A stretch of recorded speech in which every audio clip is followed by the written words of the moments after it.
Bienvenue dans cette nouvelle vidéo. Aujourd'hui, on est au musée de la communication à Berne et c'est un musée qui est complètement sous-coté. Je ne connaissais absolument pas ce musée. C'est un musée qui va vous parler de tout ce qui est communication sous toutes les formes, que ce soit communication verbale, non verbale. Ça peut être de la communication digitale. Là, vous voyez derrière moi, tous ces objets servent à communiquer d'une certaine manière. Donc on va vous montrer ça. C'est un musée hyper interactif avec aussi une exposition provisoire. Le thème actuel, c'est la foule et les mouvements de foule dans toute sa globalité et vous verrez que ça implique énormément de choses. On va vous faire découvrir tout ça sans trop vous en montrer pour pas vous gâcher la surprise. On vous emmène visiter ce musée avec nous. C'est parti.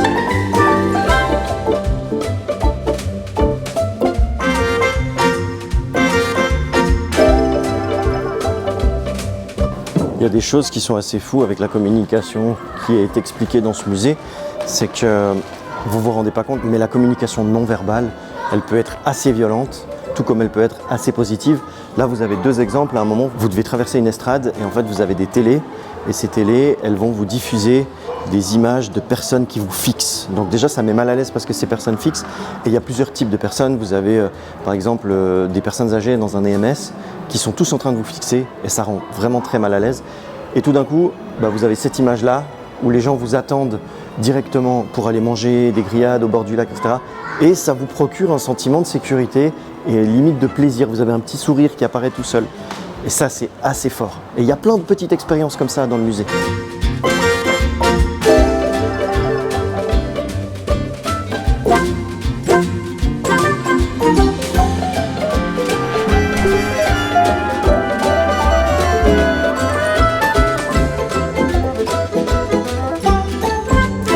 Là, on est dans l'exposition temporaire qui parle de la foule. Donc en fait, c'est simple, c'est une foule qui veut dire beaucoup de choses. C'est-à-dire que vous avez la foule de personnes, mais vous avez aussi le comportement des animaux quand ils se mettent ensemble.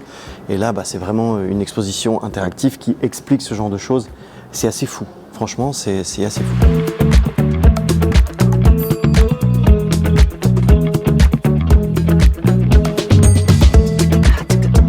Là, par exemple, cette expérience, ça montre que moi, par exemple, je suis le premier à râler quand je vais dans un concert et que je vois une barrière qui n'a rien à faire là. Je me dis, mais pourquoi il y a cette barrière-là ?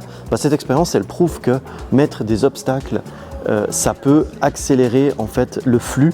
Parce que si, par exemple, vous tournez ici, vous vous rendez compte que là où il y a des obstacles, il y a beaucoup plus de personnes qui sont passées que là où il n'y en a pas et que l'entrée est directement ouverte. Un des meilleurs postes, je dirais que c'est celui-là. L'objectif, c'est que vous avez plusieurs micros et vous devez chanter tous ensemble. C'est important, il y a une chorale derrière. Chantez tous ensemble, donnez-vous à fond. Par contre, je ne vais pas vous montrer le résultat, mais vous aurez une petite surprise. C'est très drôle.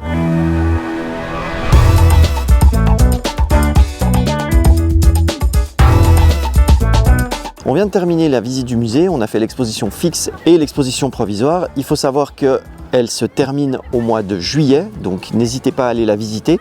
Et ensuite, il y aura une nouvelle exposition. C'est ce qui est bien, c'est que vous pouvez venir visiter le musée au moins une fois par année pour voir les nouveautés. Et franchement, c'est très interactif, j'ai trouvé ça super.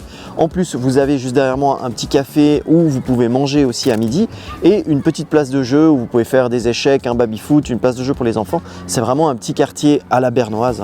En tout cas, si vous voulez plus d'informations, on vous met tout dans la description de la vidéo. N'oubliez pas de vous abonner à la chaîne de loisirs.ch pour continuer à découvrir la Suisse avec nous et on vous dit à bientôt dans une prochaine vidéo.